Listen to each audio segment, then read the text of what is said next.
మధ్య దీవిలో దట్టమైనటువంటి అడవుల మధ్య పచ్చని పొలాల నడుమన ఉన్నటువంటి ఓ చిన్న గ్రామం. ఆ గ్రామం చుట్టూ ఎత్తైన కొండలు, వాటి మీద పొగమంచు ఎప్పుడూ కమ్ముకునే ఉండేది. సూర్యోదయం అయ్యేసరికి పొలాల్లో నీటి తడి మెరిసేది. రైతులు వారి యొక్క పనులు మొదలు పెట్టేవారు. సాయంత్రం అవ్వగానే గ్రామం మొత్తం కూడా నిశ్శబ్దంలోకి జారుకునేది. ఆ నిశ్శబ్దం వెనుక ఎన్నో పాత కథలు, పాత నమ్మకాలు ఉండేవి. వృద్ధులు చెప్పే కథల్లో ఆత్మల గురించి, అడవిలో తిరిగే నీడల గురించి, రాత్రి వేళల్లో వినిపించే వింత శబ్దాల గురించి ఎన్నో ఉండేవి. కానీ ఎవ్వరూ వాటిని పెద్దగా పట్టించుకునేవారు కాదు. ఎందుకంటే అక్కడ వారి జీవితం ప్రశాంతంగా సాగుతూ ఉండేది. ఇక ఆ గ్రామంలో బోడి సంతోషో అనే ఒక రైతు తన కుటుంబంతో నివసించేవాడు. అతని భార్య పేరు సారి. వారికి 2 కూతుర్లు. పెద్ద కూతురు పేరు ఆగ్యు, చిన్న కూతురు పేరు మాగ్య. ఇక బోడి చిన్న వరి పొలాన్ని సాగు చేసేవాడు. దాని ద్వారా వచ్చే ఆదాయంతో కుటుంబాన్ని పెంచేవాడు. వారిది సంపన్న కుటుంబం కాకపోయినా ప్రేమతో నిండిన కుటుంబం. ప్రతి సాయంత్రం పని ముగించుకుని తాను ఇంటికి వచ్చాక నలుగురు కలిసి భోజనం చేసేవారు, కబుర్లు చెప్పుకునేవారు. ఆ చిన్న ఇంటిలో నవ్వులు, ఆప్యాయత ఎప్పుడూ ఉండేవి. ఇక అయ్యో తన 22 వయసులో ఉంది. తన స్వభావం చాలా మృదువుగా ఉంటుంది. ఎవరితోనైనా ఓపిగ్గా మాట్లాడేది. ఎవరికి ఏ కష్టం వచ్చినా ముందుకు వచ్చి సాయం చేసేది. గ్రామంలో వృద్ధులు ఎంతో అభిమానంగా చూసేవారు. అయ్యు లాంటి అమ్మాయి దొరకడం అదృష్టం, అలా పెద్దవాళ్ళు అనుకునేవారు. తన స్వరం కూడా సున్నితంగా ఉంటుంది. తన నవ్వులో ఎప్పుడూ నిజాయితీ కనిపించేది. ఇక మాయాకు అప్పుడే 18 ఏళ్ళు. అక్క అంటే తనకు ప్రపంచం. చిన్నప్పటి నుండి ఇద్దరూ కలిసిమెలిసి పెరిగారు. ఒకే మంచం మీద పడుకునేవారు, ఒకే ప్లేట్లో అన్నం తినేవారు. వారి రహస్యాలు ఒకరి గురించి ఒకరికి తెలిసేవి. మాయాకు ఏ సమస్య వచ్చినా తాను మొదట చెప్పేది తన అక్కకు. తల్లిదండ్రులకు కూడా చెప్పలేని విషయాలు అయ్యూతో పంచుకునేది. ఇద్దరూ కలిసి పొద్దున్నే నదికి బట్టలు ఉతకడానికి వెళ్ళేవారు. సాయంత్రం బజారుకు కూరగాయలు కొనేవారు. ఇద్దరి మధ్య అనుబంధం చాలా గాఢంగా ఉండేది. ఒక రకంగా అది అనిర్వచనీయమైనటువంటి బంధం. రక్త సంబంధం కంటే ఎక్కువగా ఉండేది. కానీ అయ్యూ మనసులో ఒక రహస్యం దాగి ఉంది. ఆ రహస్యం తన ఇంట్లో ఎవ్వరికీ తెలియదు. తల్లికి, చెల్లికి కూడా చెప్పలేదు. అత్యంత సన్నిహితురాలైనటువంటి తన స్నేహితురాలికి అదేంటంటే అయ్యో ప్రేమలో పడింది. అతని పేరు రాకా ప్రతాప. అతను గ్రామంలోని అత్యంత ధనిక కుటుంబం నుండి వచ్చినవాడు. అతని తండ్రి పేరు సూరా ప్రతాప. గ్రామంలో అనేక పొలాలు ఉన్నాయి, పెద్ద ఇల్లు ఉంది, పశువుల మందులు ఉన్నాయి. ఇక సూరా ప్రతాప గ్రామంలో అత్యంత శక్తివంతమైన వ్యక్తుల్లో ఒకడు. అతని మాటకు గ్రామంలో చాలామంది భయపడేవారు, ఎంతోమంది విలువ ఇచ్చేవారు. అతని ఆగ్రహానికి కూడా భయపడేవారు. అతను తన కుటుంబ పేరు ప్రతిష్టల్లో ఎంతో గొప్పగా భావించేవాడు. తన కొడుకు భవిష్యత్తు గురించి పెద్ద పెద్ద కలలు సైతం కన్నాడు. ఇక తన కొడుకు రాక అయ్యో మొదటిసారి కలిశారు గ్రామంలోని పండుగలో. ఆ రోజు రాత్రి అందరూ దీపాలు వెలిగించి పాటలు పాడుతూ నృత్యాలు చేస్తూ సందడిగా గడిపారు. ఇక ఆ సందడి మధ్యలో రాక మరియు అయ్యు కళ్ళు కలిశాయి. అదో క్షణం, కానీ ఆ క్షణం ఇద్దరి జీవితాల్ని మార్చేసింది. ఆ తరువాత నుండి వారు రహస్యంగా కలుసుకోవటం మొదలుపెట్టారు. కొన్నిసార్లు పొలాల మధ్య, మరికొన్నిసార్లు నది ఒడ్డున. సాయంత్రం చీకటి పడే వేళల్లో నెలల పాటు ఈ రహస్య సమావేశాలు కొనసాగాయి. ఇద్దరు ఒకరిని ఒకరు మనస్ఫూర్తిగా ఇష్టపడ్డారు. కానీ వారికి తెలుసు, వారి ప్రేమను ఇరు కుటుంబాలు ఎప్పటికీ ఒప్పుకోవని. ముఖ్యంగా సూరా ప్రతాప అంటే రాకా తండ్రి. అతనికి ఒక పేద కుటుంబం నుండి వచ్చే అమ్మాయి కోడలుగా రావటం అంటే తన పరువుకు, ప్రతిష్టకు అవమానంగా అనిపించేది. అతను ఇప్పటికే తన కొడుకు కోసం మరో ధనిక కుటుంబం నుంచి అమ్మాయిని చూసి ఉంచాడు. ఎందుకంటే వ్యాపారం మరింతగా విస్తరిస్తుందని అతని ఆలోచన పెద్దగా ఉండేది. ఒకనాటి వర్షం కురిసిన సాయంత్రం వేళ అడవి అంచున ఉన్నటువంటి ఒక చెట్టు కింద ఇద్దరూ కలుసుకున్నారు. వర్షపు చినుకులు ఆకుల మీద పడుతున్న శబ్దం తప్ప మరేమీ వినపడటం లేదు. రాక మరియు అగ్యు చేతులు పట్టుకుని కూర్చున్నారు. ఇక అప్పుడే రాక అడిగాడు, అగ్యు, నేనింక ఉండలేను. ప్రతిరోజు ఇలా దొంగతనంగా కలవటం, నిన్ను దాయటం, భయపడుతూ బతకడం నాకు ఇష్టం లేదు. మన కుటుంబాలు ఎప్పటికీ ఒప్పుకోవన్న విషయం నాకు తెలుసు. కానీ నిన్ను నేను వదులుకోలేను. అయ్యు కళ్ళల్లో నీళ్లు తిరిగాయి. నా భయం కూడా అదే రాక. మీ నాన్న ఎప్పటికీ ఒప్పుకోడు. నా తల్లిదండ్రులకు తెలిస్తే వారు కూడా ఎంతో బాధపడతారు. ఇక రాక తన చేతులు గట్టిగా పట్టుకున్నాడు. అందుకే నేను ఒక ఆలోచన చేశాను. మనం రహస్యంగా పెళ్లి చేసుకుందాం. పక్క గ్రామంలోకి వెళ్ళిపోదాం. ఆయన మనకు సహాయం చేస్తారు.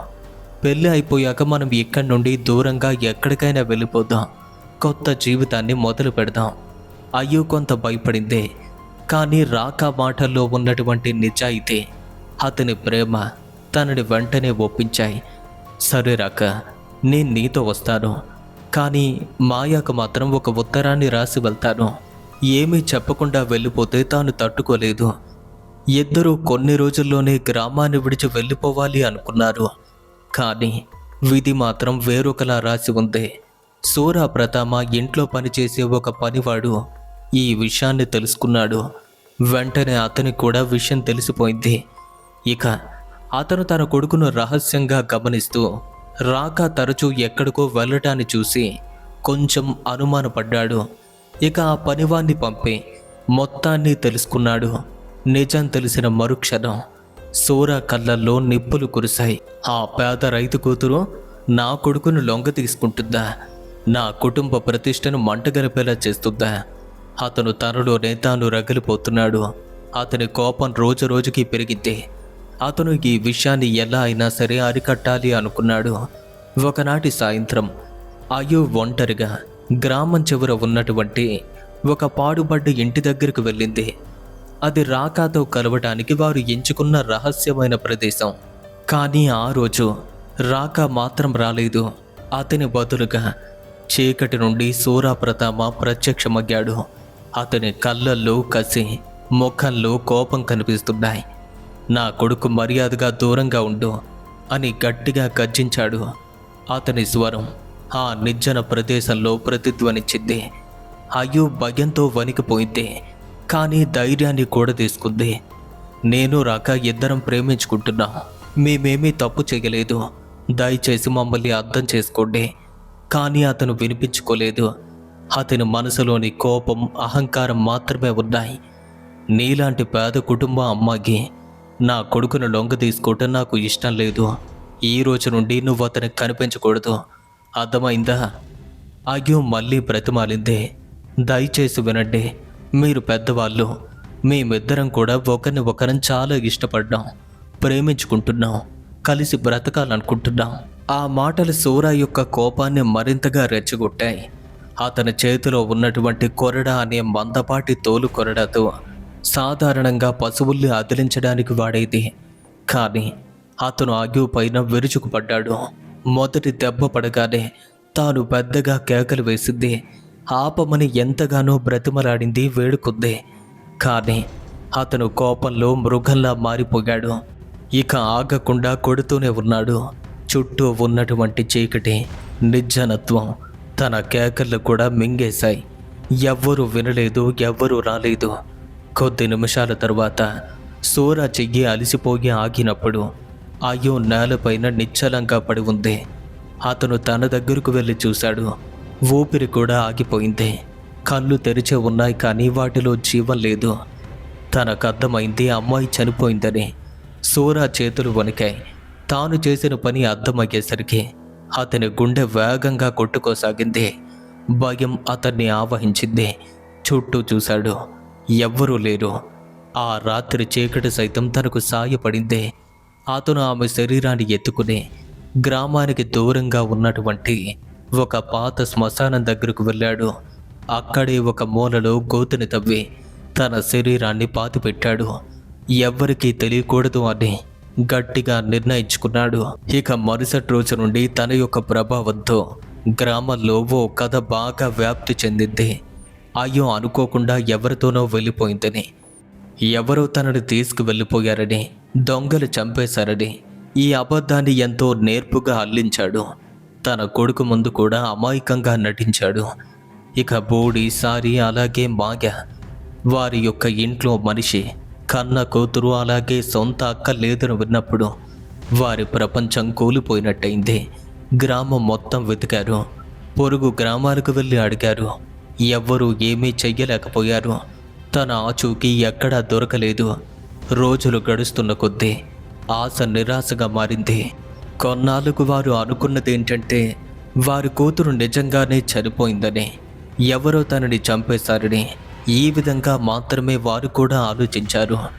ఇక చెల్లెలు మాయా పరిస్థితి మరింత దయానీయంగా మారింది.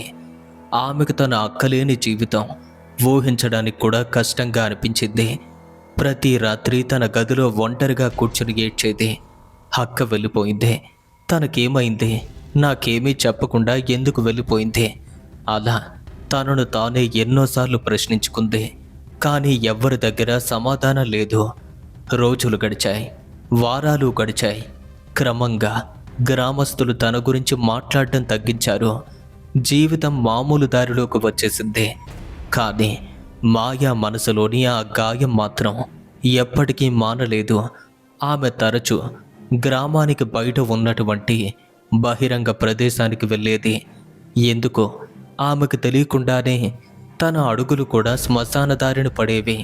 ఆమెకు తెలియకుండానే ఆమె అక్కడే సమాధి అయ్యి ఉందని తన అంతరాత్మ ఎప్పుడూ చెప్తూ ఉండేది. ఇక ఆమె అదే ప్రదేశంలో ఒంటరిగా కూర్చుని పాత సమాధుల మధ్య తన అక్కను తలుచుకుంటూ కన్నీళ్లు రాచేది. ఇక ఈ విధంగా చాలా సాయంత్రాలు గడిచాయి. ఒకనాటి సాయంత్రం సూర్యుడు నెమ్మదిగా చెట్ల వెనక్కి మాయమవుతున్న వేళ మాయ ఎప్పటిలాగే ఓ సమాధి పక్కన కూర్చుంది. ఆ రోజు తన మనసులో ఏదో తెలియని బలమైన కోరిక. తన అక్కను మరొక్కసారి పిలవాలి అనుకుంది. పంచభూతాల సాక్షిగా. అయ్యో, ఆమె తన అక్క పేరును పెట్టి పిలిచింది. నీకేం కాలేదు, అయ్యో నువ్వు నాతోనే ఉన్నావు అని మళ్ళీ పిలిచింది. నా మనసుకు తెలుసు నువ్వెక్కడే ఉన్నావని, నువ్వు నా చుట్టేనే తిరుగుతున్నావని. ఈసారి కొంచెం గట్టిగా అంది. మళ్ళీ నిశ్శబ్దం. ఆమె ఆ విధంగా చాలాసార్లు తన పేరును పిలుస్తూనే ఉంది. ప్రతిసారి కళ్ళల్లో నీళ్లతో, గొంతులో వణుకుతో, తన మనసులో బాధతో పిలుస్తుంది. అకస్మాత్తుగా అక్కడ ఉన్న వాతావరణం ఒక్కసారిగా మారిపోయింది. అప్పటి వరకు వీస్తున్న గాలి సైతం ఆగిపోయింది. చెట్లపైన కూర్చున్న కీటకాలు కూడా ఒక్కసారిగా మాయమైపోయాయి. చుట్టూ ఉన్నటువంటి ఉష్ణోగ్రత కూడా అకస్మాత్తుగా పడిపోయింది. ఇక తాను భయంతో చుట్టూ చూసింది. ఏమాత్రం కదలకుండా పూర్తిగా నిశ్చలంగానే నిలబడి ఉంది. అది ఒక అసహజమైనటువంటి వాతావరణం. ఇక అప్పుడే తన వెనుక నుండి హఠాత్తుగా ఒక సన్నని బలహీనమైనటువంటి స్వరం వినిపించింది. మాయా. ఆ స్వరం వినగానే మాయా శరీరం మొత్తం స్తంభించిపోయింది. తన గుండె విపరీతమైన వేగంతో కొట్టుకుంటుంది. చాలా నెమ్మదిగా కదలాలి అనుకుంది. భయంతో వణుకుతూ చాలా నెమ్మదిగా వెనక్కి తిరిగింది.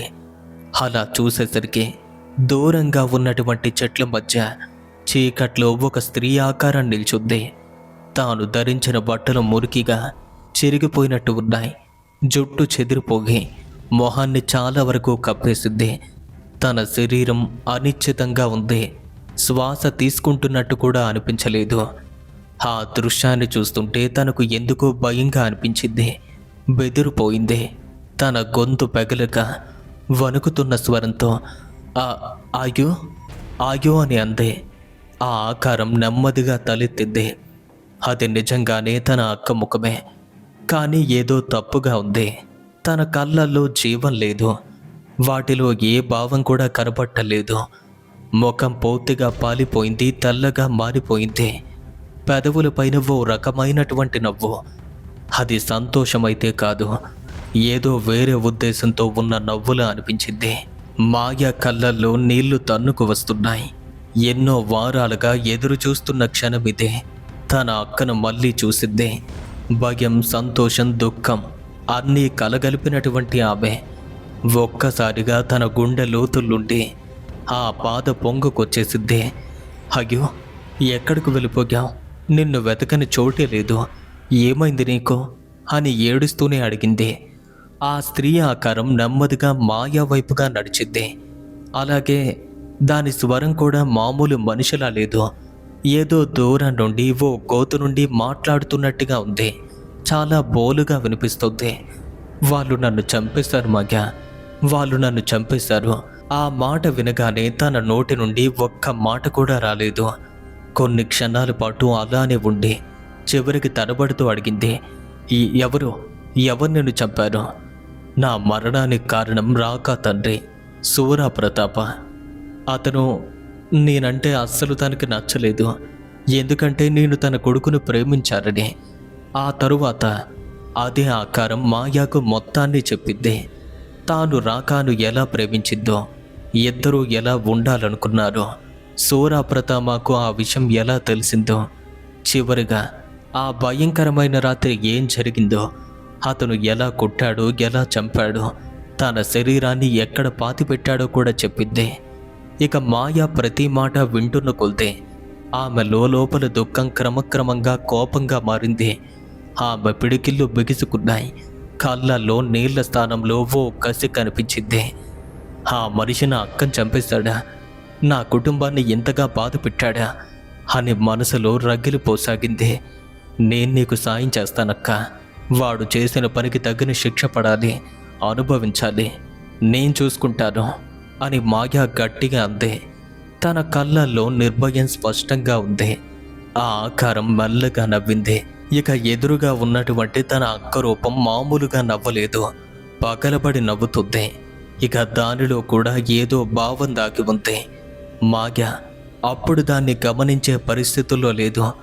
నువ్వు అలా చేస్తావని నాకు తెలుసు మాయా. నువ్వెప్పుడు కూడా నా వెంటే ఉంటావు, ఎందుకంటే నువ్వు నాకు అందరికంటే ఇష్టమైన దానివి. ఆ విధంగా మాట్లాడుతుంది. ఇక ఆ రోజు రాత్రి నుండి మాయా మనసులో ఒక లక్ష్యం నాటుకుంది. సూరా ప్రతాపను ఎలాగైనా సరే వాడికి శిక్ష పడేలా చెయ్యాలని ప్రతిరోజు శ్మశానానికి వెళ్ళటం మొదలుపెట్టింది. అక్కడ తన అక్క ఆత్మతో మాట్లాడేది. ఆ ఆత్మకు అలాగే తనకి ఏదో రహస్యం ఉండేది. ఏం చెయ్యాలో ఏం చేయకూడదో అన్నీ చెప్పేది. మాయాకు అప్పట్లో ఆ విషయాలన్నీ సహజంగా అనిపించాయి. తన అక్క తనకు సాయం చేయడం తప్ప వేరే ఏదీ కనిపించలేదు. కొన్ని రోజుల తరువాత ఒక రాత్రి గ్రామంలో ఒక వింత సంఘటన జరిగింది. సూరా ప్రతాప తన ఇంట్లో ఒంటరిగా ఉన్నప్పుడు అతనికేదో భయంకరమైనటువంటి అనుభవం ఎదురైంది. అతని కళ్ళ ముందు అయ్యో ముఖం కనిపించిందని, ఏదో అదృశ్య శక్తి తనను ఊపిరాడకుండా చేసిందని, అతను చనిపోయే ముందు గట్టిగా అరిచాడని కొంతమంది దగ్గర ఉన్నవాళ్ళు చెప్పారు. మరుసటి రోజు ఉదయం అతని పనివాళ్ళు అతన్ని గదిలో ఒక మృతదేహంగా కనిపెట్టారు. అతని ముఖంలో భయంకరమైనటువంటి భయం కనిపించింది. అతని కళ్ళు పెద్దవిగా మారిపోయి కనిపించాయి. ఇక గ్రామం మొత్తం కూడా ఇదే వార్త. అంతటి బలవంతుడు, అంతటి ధనవంతుడైనటువంటి సూరా ప్రతాప ఈ విధంగా ఎలా చనిపోయాడు అని చెప్పి వైద్యులు అతని శరీరాన్ని పరీక్షించారు. కానీ ఎటువంటి గాయాలు కనిపించలేదు, విషప్రయోగం కూడా లేదు. కొంతమంది గుండెపోటు అన్నారు, మరికొంతమంది ఏదో కర్మ అన్నారు. కానీ మాయాకు మాత్రం నిజం తెలుసు. ఆమె అక్క ప్రతీకారం తీర్చుకుందని తాను తన మనసులో గట్టిగా నమ్మింది. ఇక ఆ రాత్రి ఆమె సంతృప్తితో, కొంచెం భయంతో కూడా అలాగే ఆనందపడుతూ శ్మశానానికి వెళ్ళింది. అయ్యో సమాధి పక్కనే నిలబడింది. ఆమె మెల్లగా అందే, అక్క, నీ ప్రతీకారం పూర్తయింది. వాడు చేసిన పనికి తగిన శిక్ష పడింది. తన కళ్ళు తుడుచుకుంటూ ఇలా అంటుంది, ఇప్పుడు నువ్వు ప్రశాంతంగా వెళ్ళిపో అక్క. నీకిక్కడ ఏ పని లేదు. మేమంతా నిన్ను ఎప్పటికీ మర్చిపోలేము. నువ్వు ఎప్పుడూ విశ్రాంతి తీసుకోవాలి అంతే. కొన్ని క్షణాల పాటు నిశ్శబ్దం. చుట్టూ ఉన్నటువంటి గాలి కూడా ఆగిపోయినట్టయింది. ఇక అప్పుడు మాయా వెనుక ఆకారం బల్లగా ప్రత్యక్షమైంది. మాయా కళ్ళల్లో ఇంకా నీళ్లు ఉన్నా పెదవులపైన చిన్న ఉపశమనం కనిపించింది. అదేంటంటే బాధ్యత తీరిపోయింది అని. కానీ అయ్యో మాత్రం నవ్వలేదు. మాయ ఆశ్చర్యంగా చూస్తూ అంది. అక్క, ఏమైంది నీకు? నువ్వు సంతోషంగా ఉండాలి కదా, నీ ప్రతీకారం తీరిపోయింది కదా. లేదు, నేను వెళ్ళాలి అనుకోవటం లేదు. ఆ విధంగా అయ్యో నెమ్మదిగా అంది. మాయాకు తన మాటలు ఏమీ అర్థం కాలేదు. ఏంటి నువ్వంటుంది? నేను తిరిగి వెళ్ళాలి అనుకోవటం లేదు. ఆత్మల ప్రపంచానికి నేను ఎప్పటికీ వెళ్ళను. ఎక్కడి నుండైతే వచ్చానో అక్కడికి వెళ్ళాలనే లేదు. నేను ఇంటికి వెళ్ళాలనుకుంటున్నాను అని అయ్యో గ్రామం వైపుగా తన చేతిని చూపించింది. నేను మీతో పాటు ఉండాలనుకుంటున్నాను.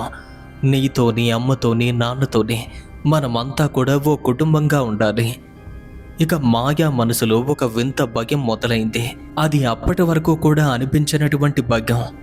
అయ్యో, నువ్విప్పుడు ఎలా చెప్పు? నువ్వే అర్థం చేసుకో. నువ్వు చనిపోయావు. చనిపోయిన వాళ్ళు తిరిగి బ్రతికిన వాళ్ళతో ఉండలేరు. ఇది న్యాయానికి విరుద్ధం. నాకు అవన్నీ కూడా అనవసరం. ఆయుస్వరం కొంచెం కటువుగా మారింది. నేను నీతోని, అమ్మ నాన్నలతోని హాయిగా ఉండాలనుకుంటున్నాను. నేను వాళ్ళని చాలా మిస్ అవుతున్నాను. వాళ్ళు కూడా నన్ను మిస్ అవుతున్నారు. మేమంతా కూడా కలిసి ఉండటం లేదు. మనమంతా కూడా కలిసి ఉండటమే మంచిదనిపిస్తుంది. ఇక మాయ భయంతో వెనక్కి అడుగు వేసింది. అయ్యో, నా మాట విను. నువ్వు తిరిగి వెళ్ళాలి. ఇది చాలా తప్పు. ఇలా జరగకూడదు. ఆ మాట వినగానే అయ్యో ముఖంలో అకస్మాత్తుగా మార్పు. తన పెదవులపైన ఉన్నటువంటి నవ్వు పూర్తిగా మాయమైంది. తన కళ్ళ ముందు ఖాళీగా ఉన్నవి ఇప్పుడు పూర్తి చీకటిగాను భయంకరంగాను మారిపోయాయి. నేను చెప్పాను కదా నీలో. తన స్వరం ఇప్పుడు మామూలుగా లేదు. దానిలో లోతైన మరియు భయంకరమైనటువంటి ధ్వని కలిసిపోయింది. ఎలా ఉంది అంటే 2-3 స్వరాలు ఒకేసారి మాట్లాడుతున్నట్టు. తాను మాయా వైపుగా సూటిగా చూస్తూ స్థిరంగా అంది. నేనుండిపోతున్నాను, మీతోనే ఉంటున్నాను. ఆ క్షణంలో మాయాకు తీవ్రమైన భయం కలిగింది. ప్రాణాలకు తెగించి వెంటనే ఇంటి వైపుగా పరిగెత్తింది. తన వెనుక ఏముందో చూడాలన్న ధైర్యం కూడా తనకు లేకపోయింది. ఇంటికి చేరుకుని తలుపు గట్టిగా వేసుకుని తన మంచం మీద కూర్చుని ఏడ్చింది. భయంతోనూ, అయోమయంతోనూ, కంగారుతోనూ. కానీ ఆ రోజు నుండి వారి ఇంట్లో వింత సంఘటనలు మొదలయ్యాయి. అయ్యో ఆకారం ఇంట్లో కనపడటం మొదలైంది. మొదట రాత్రి వేళల్లో కనిపించేది, ఆ తరువాత పగలు కూడా కనిపించేది. మాయ తన అక్కను చూసి సంతోషపడింది కూడా. ఎంతైనా తనకు తన అక్క తిరిగి రావటం ఓ కోరికగా ఉండేది. మొదట్లో భయం ఉన్నప్పటికీ క్రమక్రమంగా భయం కూడా మారిపోయింది. కొంచెం సంతోషంగా అనిపించింది. కానీ నెమ్మదిగా రోజులు గడుస్తున్న కొద్దీ అయ్యో ప్రవర్తన మరింత భయానకంగా, వింతగా మారిపోయింది.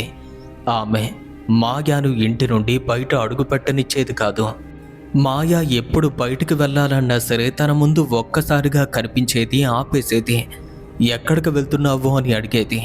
ఇక ఆ మాటల్లో కూడా అనుమానం కలిపేలా ఉండేది. నేను బజారుకు వెళ్తామనుకుంటున్నాను, కూరగాయలు కొనడానికి వెళ్తున్నాను అని మాయ భయపడుతూ సమాధానమిచ్చేది. వద్దు, నువ్వు వెళ్ళకూడదు అని కటువుగా అనేది. అయ్యో, ఎందుకక్క, ఎందుకిలా మాట్లాడుతున్నా నువ్వు? నిన్నేమీ అనలేదు కదా. దయచేసి నువ్వు నాతోనే ఉండు. నాకు నువ్వు దూరంగా వెళ్ళటం నాకు ఇష్టం లేదు. ఇలా ప్రతిరోజు ప్రతి చిన్న విషయానికి అయ్యో మాయాను అడ్డుకోసాగింది. ఇక మాయ క్రమక్రమంగా గమనించింది, తన అక్క ఇప్పుడు తనకు గుర్తున్న అక్కలా ప్రవర్తించలేదు. తన ప్రవర్తన ఎలా ఉంది అంటే తనలో ఒక వింత స్వాధీన భావం, అంటే ఏదో జలస్లా అనిపించేది. మాయ ఎవరితో మాట్లాడినా అయ్యోకు నచ్చేది కాదు. మాయ తన స్నేహితురాలతో మాట్లాడుతుంటే అయ్యో వెంటనే వచ్చేది, ఇబ్బంది పెట్టేది. మాయ ఏదైనా తినాలన్నా తాగాలన్నా ముందు తనని అడగాలి అంటూ ఉండేది. ఇక రోజులు గడుస్తున్న కొద్దీ తన యొక్క ప్రభావం చాలా ఘోరంగా మారిపోయింది. ఇక మాయ ఎలా అంటే ఎప్పుడూ భయంతోనూ ఒత్తిడిలోనూ ఉండేది. తన అక్క నీడలా తనను వెంటాడేది. ఆ భయం తనని ప్రతి క్షణం వేధించేది. రాత్రి పడుకుంటే తనకు నిద్ర పట్టేది కాదు. ఎక్కడ పడితే అక్కడ కనిపించడం, ఇబ్బంది పెట్టడం, కళ్ళు మూసుకోవాలన్నా సరే భయం. ఒక రాత్రి మాయ తట్టుకోలేకపోయింది. తన తల్లికి ఈ విషయం మొత్తం చెప్పాలి అనుకుంది. ఆమె తనలో తానే ధైర్యాన్ని కూడా తీసుకుని తన తల్లి అయినటువంటి సారీ గదిలోకి వెళ్ళి, అమ్మా, నీతో ఒక ముఖ్యమైన విషయాన్ని మాట్లాడాలి అని మొదలుపెట్టింది. కానీ ఆమె తన మాటను పూర్తి చేసేలోపు అయ్యో ఆకారం అక్కడ అకస్మాత్తుగా ప్రత్యక్షమైంది. మాయాకు మాత్రమే కనిపించేలా గాలిలో ఒక చల్లదనంలా వ్యాపించింది. అమ్మకు చెప్తే, నువ్వు కనుక అమ్మకు చెప్పావంటే మాత్రం అని అయ్యో భయంకరంగా అరిచింది. నువ్వు చెప్పావంటే నేను అమ్మని చంపేస్తాను. ఆ మాటలు వినగానే మాయా రక్తం గడ్డగట్టినట్టుగా అయిపోయింది. ఆమె వెంటనే నోరు మూసేసింది. ఏమీ లేదమ్మా, ఏదో నిద్ర పట్టడం లేదు, అందుకే వచ్చాను అంది. ఇక ఆ రాత్రి నుండి మాయా పూర్తిగా భయంతో బ్రతుకుతుంది. తన ఇంటికి తిరిగి వచ్చింది. తన అక్క కాదని, అది ఇంకేదో వేరే శక్తి అని తనకి లోపల ఏదో అనుమానం కలుగుతుంది. కానీ అదేంటో ఎలా ఎదుర్కోవాలో కూడా తనకు తెలియదు. ఎవ్వరికీ చెప్పలేని ఒక పరిస్థితుల్లో ఇరుక్కుపోయింది. ఒకవేళ చెప్తే కనుక తల్లి ప్రాణాలకు హాని, చెప్పకపోతే తాను మానసికంగా ఇంకా ఇబ్బంది పడుతూనే ఉంటుంది. రోజులు గడుస్తున్న కొద్దీ బోడీ మరియు సారి వారి యొక్క కూతురు మాయాలో స్పష్టమైన మార్పులు గమనించారు. తన ముఖం మారిపోతుంది. నిద్రలేమితో అలసిపోయినట్టు కనిపించేది. ఆమె ఆహారం తింటం కూడా తగ్గించింది. ఎప్పుడూ చలాకీగా ఉండే వారి కూతురు ఇప్పుడు మౌనంగానూ భయంతోనూ కూర్చుంటుంది. తల్లిదండ్రులు ఆమెను అడిగినా సరే నాకేం లేదు, నేను బాగానే ఉన్నాను అని బొకాయించేది. ఒకనాటి మధ్యాహ్న వేళ మాయా స్నానం చేసుకుని బాత్రూం నుండి బయటకు వచ్చింది. ఆమె తన గదిలోకి నడిచి బట్టలు మార్చుకోవటానికి లోపల అడుగుపెట్టిన మరుక్షణమే ఆమెకు ఆశ్చర్యం కలిగించే ఒక దృశ్యం కనిపించింది. హఠాత్తుగా ఆయు యొక్క ఆత్మ అక్కడ మంచం మీద కూర్చొని తల వంచుకుని ఏడుస్తున్నట్టుగా అనిపించింది. తన భుజాలు నెమ్మదిగా కదులుతున్నాయి. ఒక సన్నని వెక్కిళ్ళ శబ్దం వినిపిస్తుంది. మాయా మనసులో పాత అనుబంధం మేల్కొంది. తన అక్క బాధలో ఉంటే చూసి ఓర్చుకోలేకపోయింది. ఆమె జాగ్రత్తగా నెమ్మదిగా తన దగ్గరకు వెళ్ళింది. అక్క, ఎందుకు ఏడుస్తున్నావు నువ్వు? ఇప్పుడు ఏమైంది అని అడిగింది. ఆయు నెమ్మదిగా తలెత్తింది. తన కళ్ళు బాగా తడిగా ఉన్నాయి, కానీ వింతగా మెరుస్తున్నాయి. తరువాత అందే, ఎందుకంటే అమ్మ మనల్ని విడగొట్టాలి అనుకుంటుంది. మాయ ఆమె వైపు అమాయకంగా చూసింది. ఆశ్చర్యంతో, అసలు నువ్వేం మాట్లాడుతున్నావు? అమ్మ గురించి నువ్వేం మాట్లాడుతున్నావు? అమ్మ అసలు ఏమీ చెయ్యలేదు. ఇంతవరకు అమ్మ నీ గురించి ఒక్క మాట కూడా మాట్లాడలేదు. ఆయు ముఖం అకస్మాత్తుగా కోపంగా వికారంతో మారిపోయింది. తన కళ్ళల్లో ఉన్నటువంటి తడి ఆ క్షణంలో మాయమైపోయింది. ఆమె మనిద్దరినీ కూడా విడగొట్టాలి అనుకుంటుంది. మనం కలిసి ఉండటం అమ్మకి ఇష్టం లేదు. ఇక మాయా శరీరం గుండా మళ్ళీ విపరీతమైనటువంటి చల్లదనం పాకింది. ఆమెకు ఏ సమాధానం చెప్పాలో కూడా అర్థం కాలేదు. ఇక అప్పుడు ఎదురుగా ఉన్నటువంటి అయ్యూస్వరం మరింతగా తగ్గి మరింత భయంకరంగా మరి నెమ్మదిగా అంటుంది. అమ్మని చంపేశాయి, వెంటనే అమ్మని చంపేశాయి, లేదంటే అమ్మ మనిద్దరినీ కూడా విడగొట్టాలి అనుకుంటుంది. మాయా శరీరం భయంతో వణికిపోయింది. ఆమె వెనక్కి అడుగు వేసింది. నమ్మలేనట్టుగా, ఏం చెప్తున్నా నువ్వు? ఆమెను చంపే, ఆమెను వెంటనే చంపే అంటుంది. గట్టిగా అరుస్తుంది. వద్దు, ప్లీజ్ నా మాట విను, అలాంటి పని నేను ఎప్పుడూ చెయ్యను అని మాయా గట్టిగా అరిచింది. వద్దు, నేను ఎప్పటికీ అలాంటి పని చెయ్యను అని మాయా భయంతో కేకలు వేసింది. ఆ మాట వినగానే అయ్యో మళ్ళీ గట్టిగా అరిచింది. అది మామూలు గొంతు కూడా కాదు, ఏదో అమానుషమైనటువంటి శక్తి నుండి వచ్చే కేకలా ఉంది. మాయ అక్కడి నుండి భయంతో పారిపోవాలి అనుకుంది. కానీ ఏదో అదృశ్య శక్తి ఆమెను గట్టిగా పట్టుకుని తన ముందు పెట్టింది. ఆమె కదలలేకపోయింది. ఆ గది మరింత దారుణంగా పారిపోతుంది. చుట్టూ ఉన్నటువంటి కిటికీలు కూడా కొట్టుకుంటున్నాయి. మాయ గట్టిగా కేకలు వేసింది. కానీ తన స్వరం కూడా గొంతులోనే ఆగిపోయింది. తన శరీరం ఉన్నట్టుండి బిగుసుకుపోయింది. ప్రతి కండరం ఒక రాగిలా మారిపోయింది. తన కళ్ళు కూడా మారిపోయాయి. తనలోకి ఏదో చేరుకున్నట్టుగా అనిపించింది. అక్కడికక్కడే మంచం మీద కుప్పకూలిపోయింది. ఎలా అంటే స్పృహ తప్పినట్టుగా. కొన్ని గంటల తర్వాత తాను కళ్ళు తెరిచినప్పుడు తాను మామూలు మనిషిగా కనిపించింది. మామూలుగానే మాట్లాడింది. కానీ లోపల మాత్రం ఏదో జరిగింది. అది తనకు కూడా తెలియదు. ఏదో ఒక శక్తి తనలో స్థిరపడిపోయింది. ఇక ఆ రాత్రి వారి కుటుంబం మామూలుగానే భోజనం చేసింది, అలాగే నిద్రకు ఉపక్రమించింది. ఇంట్లో అంతా కూడా ప్రశాంతంగా ఉంది. మాయ ఇక మామూలుగానే వారితో కొన్ని మాటలు మాట్లాడింది. ఏమీ జరగనట్టుగానే నటించింది. బహుశా తనలో ఉన్నటువంటి శక్తి ఆ విధంగా నటించేలా చేసింది. ఇక అందరూ వారి వారి గదిలోకి వెళ్ళిపోయారు, పడుకున్నారు. కానీ అర్ధరాత్రి వేళ ఆ ఇల్లు మొత్తం ఓ రకమైన నిశ్శబ్దం. ఇక అప్పుడే మాయ కళ్ళు తెరిచింది. తాను మంచం మీద నుండి నెమ్మదిగా లేచి కూర్చుంది. తన ముఖంలో ఏదో తెలియని మార్పు. ఇక ఆమె నెమ్మదిగా స్థిరమైన అడుగులతో నిద్రపోతున్నటువంటి తన తల్లి గదివైపుగా నడిచింది. అక్కడి నుండి వంటగదిలో ఉన్నటువంటి ఓ పదునైన కత్తి తన కంటపడింది. ఇక తాను ఆగకుండా, ఏ భావోద్వేగం కూడా లేకుండా లోపలికి వెళ్ళి కత్తిని తీసుకుంది. ఆమె ఇప్పుడు మళ్ళీ తన తల్లి గదిలోకి వెళ్తుంది. నెమ్మదిగా అడుగులు వేస్తుంది. అక్కడ సారి ప్రశాంతంగా నిద్రపోతుంది. తనకు కనీసం ఏం జరగబోతుందో కూడా తెలియదు.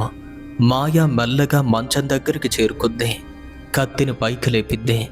తన చెయ్యి వణకడం లేదు, అందులో ఏ సంకోచం లేదు. ఎందుకంటే తనలో మనిషి అనే భావనే లేదు కాబట్టి. ఆ కత్తి పైకి లేచి తల్లి గుండెల మీదకు దూసుకు వెళ్ళే క్షణంలో ఏం జరిగిందో తెలియదు. అకస్మాత్తుగా సారీ కళ్ళు తెరిచింది. ఏదో అంతర్గత భావన ఆమెను మేల్కొల్పింది. ఆమె తన కూతురు చేతిలో కత్తితో తన పైకి వంగి ఉండటాన్ని చూసి తీవ్రంగా భయపడిపోయింది. పెద్దగా కేకలు వేసింది. ఇక పక్కనే ఉన్నటువంటి తన భర్త బూడి వెంటనే తాను మేల్కొన్నారు.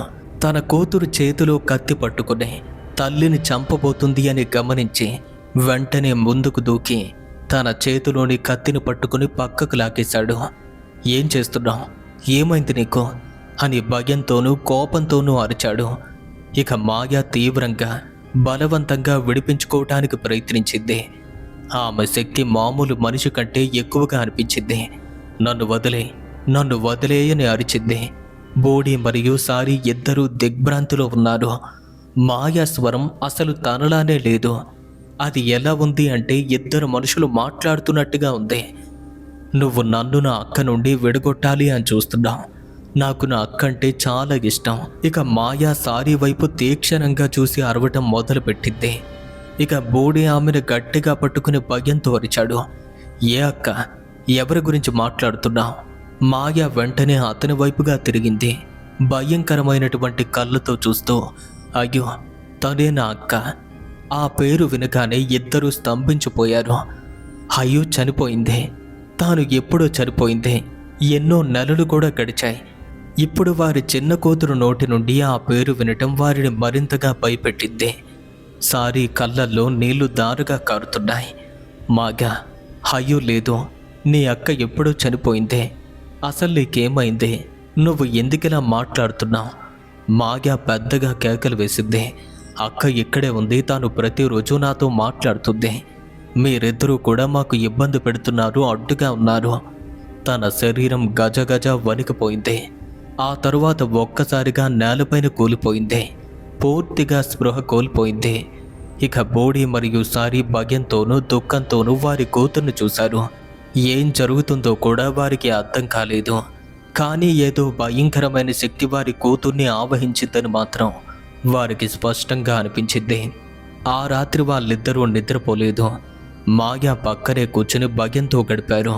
తెల్లవారే వరకు ప్రార్థనలు చేస్తూనే ఉన్నారు.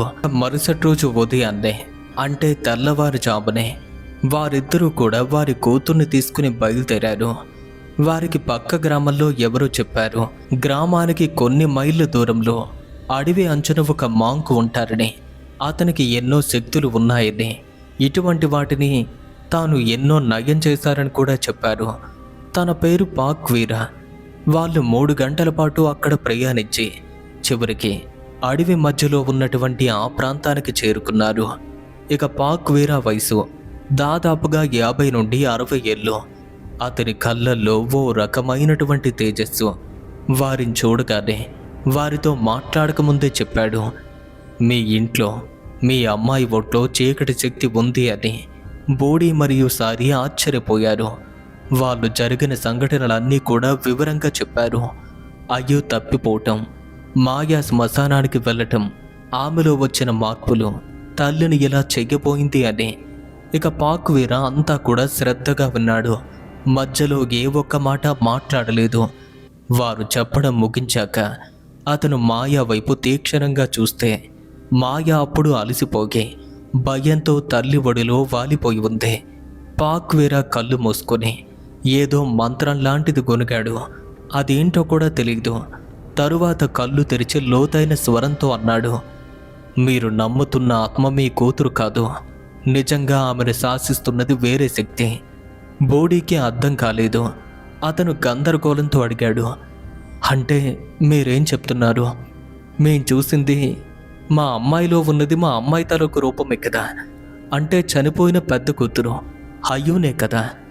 మాయా కూడా ఆమె తన అక్కను చూసినట్టుగా గుర్తుపట్టింది. ఇక పాక్వీర నిదానంగా చెప్పడం మొదలుపెట్టాడు. అయ్యో ఆత్మ నిజంగానే మాయా కనిపించింది. అది నిజం. ఆమె అన్యాయంగా చనిపోయింది. తన ఆత్మకు శాంతి కూడా లభించలేదు. ప్రతీకారం తీర్చుకోవాలి అన్న కోరిక కూడా ఉంది. కానీ ఆత్మలో, ముఖ్యంగా బలవంతంగా చనిపోయిన ఆత్మలో, అవి చాలా బలహీనంగా ఉంటాయి. ఇక అలాంటి బలహీనమైన దుఃఖంతో నిండిన ఆత్మలు అడవుల్లో, శ్మశానాల్లో తిరిగి మరింత చీకటి శక్తుల్లో ఆకర్షిస్తాయి.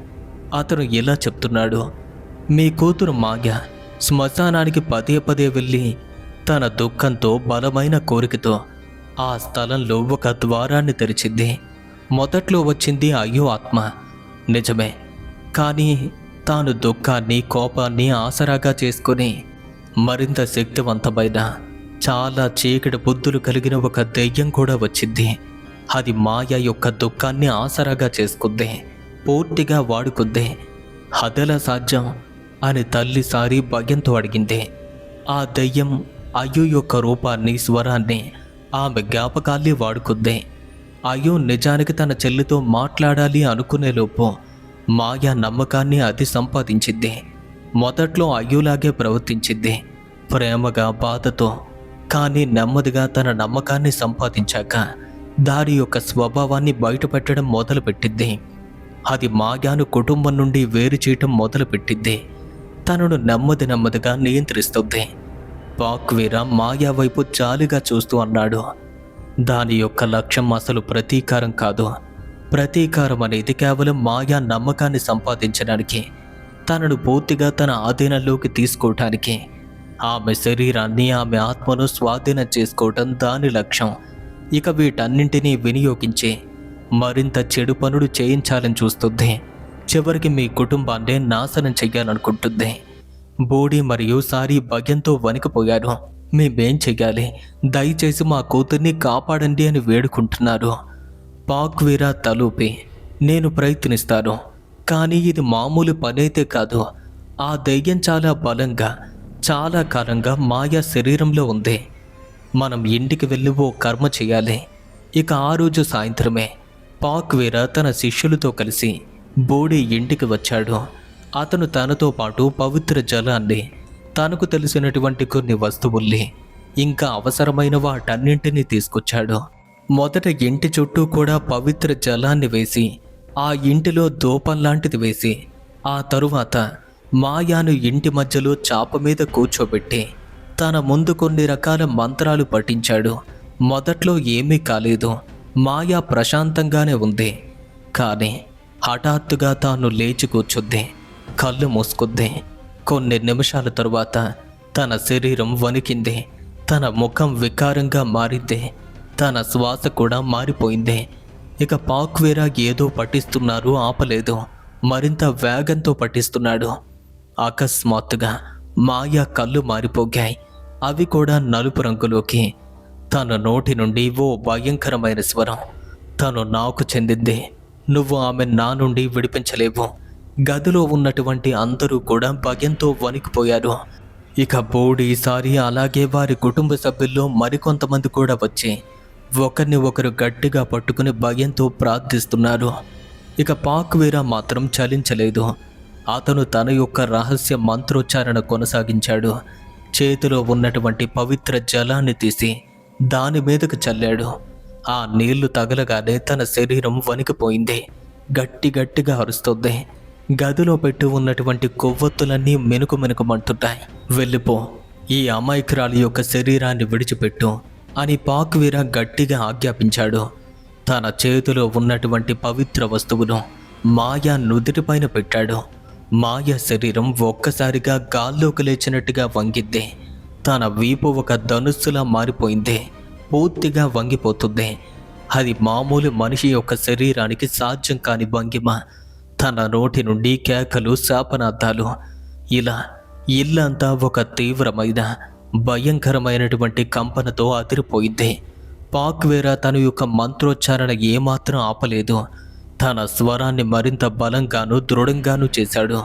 కొద్ది నిమిషాల పాటు జరిగిన పోరాటం తరువాత ఆ చీకటి శక్తి ఒక్కసారిగా తగ్గినట్టయింది.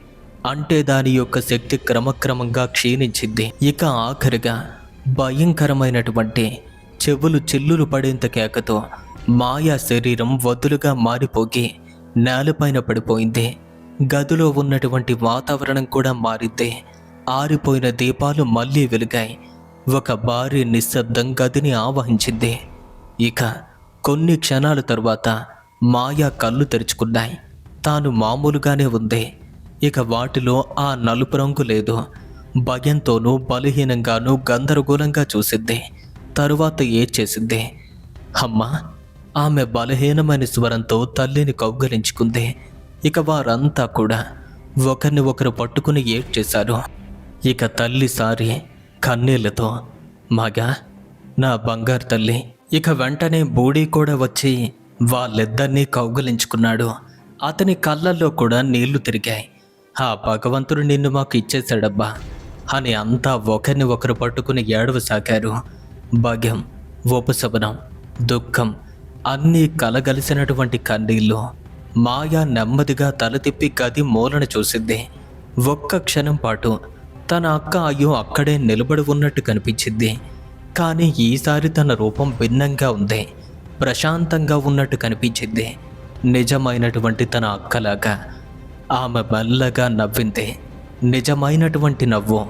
ఇక మాయాకు తన అక్కతో బాల్యంలో ఉన్నటువంటి ఎన్నో విషయాలు గుర్తొచ్చాయి. తరువాత నెమ్మదిగా తన ఆకారం కాంతిలా కరిగిపోతూ మాయమైపోయింది. ఇక మాయాకు అప్పుడు అర్థమైంది, నిజమైన అగు తన కుటుంబాన్ని ఎప్పుడూ బాధ పెట్టాలి అనుకోలేదు. తన ఆత్మ ఎప్పుడూ ప్రేమతోనూ జాలితోనూ ఉండేది. ఇక బోడీసారి కృతజ్ఞతతో పాక్వేరాకు నమస్కరించారు. అతను వెంటనే అక్కడి నుండి వెళ్ళిపోయాడు. అలాగే ఆఖరిగా ఒక్క మాట చెప్పాడు, దయచేసి ఆ శ్మశానానికి దగ్గరగా వెళ్ళొద్దు, ముఖ్యంగా రాత్రిపూట. కొన్నిసార్లు కొన్ని ద్వారాలు తెరుస్తూ ఉంటాయి. అలాంటప్పుడు మనం దగ్గర ఉంటే మనకే ప్రమాదం. ఇక ఆ రోజు నుండి కూడా మాయా నెమ్మదిగా కోలుకుంది. తాను మళ్ళీ నవ్వటం మొదలుపెట్టింది. తన స్నేహితులతో మాట్లాడడం కూడా. అయితే ఆఖరగా ఒక్క విషయాన్ని గుర్తుపెట్టుకోండి, కొన్నిసార్లు రాత్రివేళ చీకట్లో మన దుఃఖం మనల్నే మోసం చేస్తుంది. మన ప్రియమైన వారి రూపాన్ని ధరించి మనల్ని వేటాడి వెంటాడే శక్తులు ఈ ప్రపంచంలో నిజంగానే ఉన్నాయని పెద్దలు చెప్తూ ఉంటారు. గుర్తొచ్చుకోండి, మీ దగ్గరికి తిరిగి వచ్చే ఆత్మ ఎప్పుడు మీరు కోల్పోయిన మనిషి మాత్రం కాకపోవచ్చు. ఇక్కడితో ఈ కథ ముగుస్తుంది. ఫ్రెండ్స్, విన్నారు కదా? ఈ స్టోరీ విన్న తర్వాత మీకు ఏమనిపించింది? మీ యొక్క ఒపీనియన్ని జెన్యూన్గా క్రింద కామెంట్స్ రూపంలో మాకు తెలియచేయండి. మీలో ఎవరైతే బెస్ట్ కామెంట్ రాస్తారో వారి యొక్క కామెంట్ని వెంటనే పిన్ చేస్తాను. అలాగే ఈ వీడియో కనుక మీకు నచ్చినట్టయితే లైక్ చేయండి, షేర్ చేయండి. ఇటువంటి మరెన్నో హారర్ స్టోరీస్ని మీరు ప్రతిరోజు వినాలి అనుకుంటే ఇప్పుడే మన ఛానల్ను సబ్స్క్రైబ్ చేసుకోండి. ఇప్పుడు మీరు కూడా మీ యొక్క స్టోరీస్ని మనతో పాటు షేర్ చేసుకునే అవకాశాన్ని కల్పిస్తున్నాం. మీ జీవితంలో జరిగిన సంఘటనల్ని, మీకు తెలిసినటువంటి భయానకమైన కథల్ని మాతో పాటు షేర్ చేసుకోవటానికి మన యొక్క ఇన్స్టాగ్రామ్కి లేదా మన యొక్క మెయిల్కి డైరెక్ట్గా రాసి పంపచ్చు. వాటి యొక్క లింక్స్ అనేవి క్రింద ఉన్న డిస్క్రిప్షన్లో ఉన్నాయి.